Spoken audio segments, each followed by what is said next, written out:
Let's talk about making 10 as a strategy for addition. So let's say we have 9 plus 4. Okay, right away, I know 9 is really close to 10, so the making 10 strategy is what will make 10. I know that 4 is 3 plus 1, and if I give that 1 to the 9, then I know that's 10, and then I have 3 left, which makes it 10 plus 3, which makes it much easier. That makes it 13. Let's look at another one. What if I have 8 plus 5?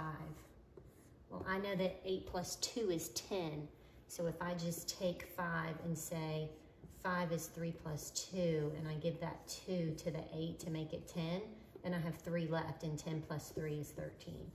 It's just a strategy to make it a little bit easier for you to add.